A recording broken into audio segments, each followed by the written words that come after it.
भोपाल से इस वक्त की बड़ी खबर आपको बता रहे हैं। एमपी में निकाय चुनाव की अधिसूचना जारी। 46 नगरीय निकायों में 27 सितंबर को होंगे चुनाव। राज्य निर्वाचन आयोग द्वारा निर्वाचन कार्यक्रम घोषित। 18 जिलों के 46 नगरीय निकायों में होंगे चुनाव। 30 सितंबर को होगी मतगणना।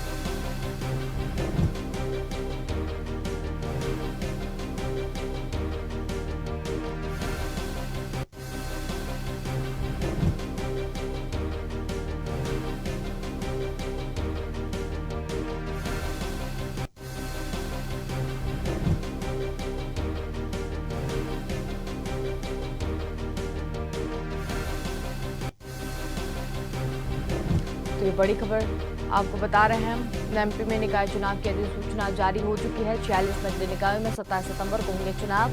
राज्य निर्वाचन आयोग द्वारा निर्वाचन 18 जिलों के इस वक्त की बड़ी खबर आपको बता रहे हैं। एमपी में निकाय चुनाव की अधिसूचना जारी। 46 निकायों में 27 सितंबर को होंगे चुनाव। राज्य निर्वाचन आयोग द्वारा निर्वाचित कार्यक्रम घोषित और 18 जिलों के 46 निकाय में होंगे चुनाव। और भोपाल से हमारे साथ संवाददाता दुर्गेश गुप्ता जुड़ गए हैं। जी दुर्गेश जी, नगरीय निकाय जो चुनाव है उनकी अधिसूचना आज जारी हो चुकी है, क्या कुछ अधिक जानकारी?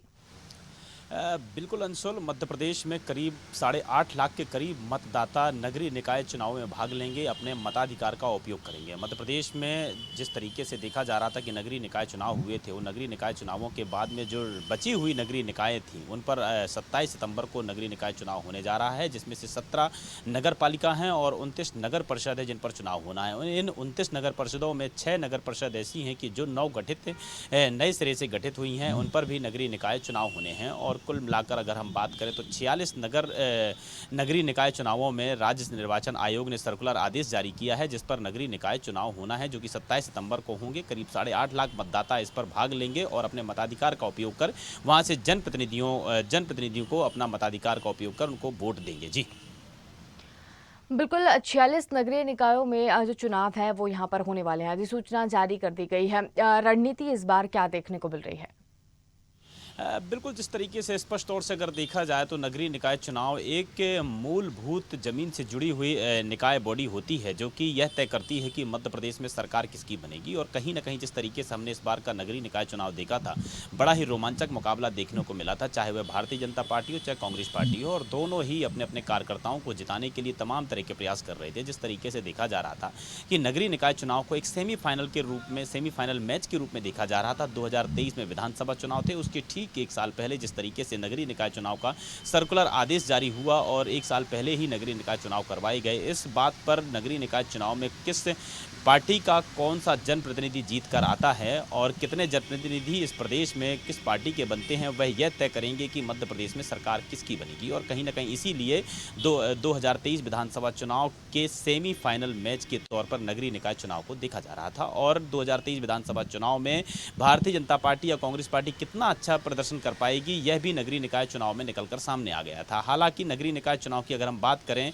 तो भारतीय जनता पार्टी कुछ अच्छा प्रदर्शन नहीं कर पाई, जिसकी वजह से कहीं ना कहीं अब Bharatiya Janata party alert mode पर है और 2023 विधानसभा चुनाव को लेकर तमाम तरह से तैयारियां उसने शुरू कर दी है। वहीं अगर कांग्रेस पार्टी की बात करें तो कांग्रेस पार्टी को कुछ सीटें यहां पर नगरीय निकाय में देखने को मिली थी। जिस तरीके से इसके पहले तत्कालीन समय में जब नगरीय निकाय चुनाव हुए थे, उसमें सभी सीटों पर भारतीय जनता पार्टी का कब्जा था और कांग्रेस पार्टी को उस पर एंट्री तक नहीं मिली थी। लेकिन इस बार कांग्रेस पार्टी की एंट्री ने यह तय कर दिया है कि 2023 विधानसभा चुनाव काफ़ी रोमांचक मुकाबला देखने को मिलेगा। तो इस तरह से अगर देखा जाए तो जो बची हुई 46 नगरीय निकाय हैं, इस पर भी जिस तरीके से देखा जाए तो नगरीय निकाय चुनावों में 46 नगरीय निकाय हैं और 27 सितंबर को जो इन पर वोट होना है या इन पर चुनाव होना है, इसको लेकर भी काफ़ी रणनीति बनाई जा रही है दोनों ही पार्टियों की तरफ से। और इसी के साथ साथ में देखने वाली बात यह होती है कि इस 46 नगरीय निकाय चुनावों में किस पार्टी के कार्यकर्ताओं को ज़्यादा रुझान देखने को मिल रहा है। जी बिल्कुल, लेकिन जिस तरीके से नगरीय निकाय चुनाव की अगर हम बात करें तो सेमीफाइनल दोनों ही पार्टियों का देखने को मिला था। जो भी परिणाम थे वो साफ तौर पर सामने भी आए थे। अब ये जो अधिसूचना यहाँ पर जारी हो गई है, आगामी चुनाव को लेकर क्या इसको भी सेमीफाइनल के तौर पर देखा जाएगा या इसको भी अलग अंदाज में पेश किया जाएगा? बिल्कुल अंशुल, स्पष्ट तौर से अगर हम देखा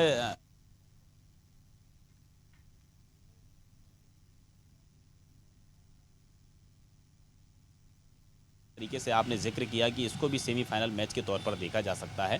कोई भी चुनाव होता है, उस चुनाव में अगर आगे आने वाला चुनाव बड़ा है, 2023 विधानसभा चुनाव बड़ा है, तो उसके पहले अगर कोई चुनाव होता है तो उससे यह संकेत मिल जाते हैं कि इस बार जनता का रुझान किस पार्टी की तरफ है और जनता का रुझान किस पार्टी को वोट देने की तरफ है। तो कहीं ना कहीं यह जो 27 सितंबर को चुनाव होने वाले हैं, इससे जनता का रुझान पता चलेगा और इसीलिए दोनों ही पार्टी, दोनों ही सियासी दल इस पर ताबड़तोड़ तरीके से मेहनत और प्रयास करते हैं कि वह अपने कार्यकर्ताओं, अपने जनप्रतिनिधियों को ज़्यादा से ज़्यादातर नगरीय निकायों में, नगर परिषदों में जिताने का प्रयास करें। और यह हमने तत्कालीन जो विधानसभा चुनाव, जो बची हुई विधानसभा चुनाव में चुनाव हुए थे, यह हमको देखने को भी मिला है कि भारतीय जनता पार्टी और कांग्रेस पार्टी के तमाम बड़े दिग्गज नेता स्थानीय चुनावों पर उतरकर और नगरीय निकाय चुनावों पर उतरकर अपने प्रतिनिधि को जिताने के लिए तमाम तरीके से प्रयास कर रहे थे, तमाम सभाएं आयोजित कर रहे थे। और यही हूबहू पिक्चर 27 सितंबर को भी देखने को मिल सकती है। तमाम बड़े नेता इन नगरीय निकाय चुनावों को संबोधित कर सकते हैं, उनकी मॉनिटरिंग कर सकते हैं। कहीं ना कहीं यह जो 46 विधानसभा चुनाव, 46 नगरीय निकाय चुनावों में चुनाव होना है, यह बात को यह तय करेंगे कि किस पार्टी की तरफ आम जनता का रुझान देखने को मिल रहा है। जी चलिए, आप बने रहिए हमारे साथ, और भी खबरों पर हम आपसे जानकारी लेते रहेंगे। तो ये बड़ी खबर आपको बता रहे हैं, जहां पर एमपी में निकाय चुनाव की अधिसूचना जो है वो जारी हो चुकी है। 46 नगरीय निकायों में 27 सितंबर को चुनाव होंगे।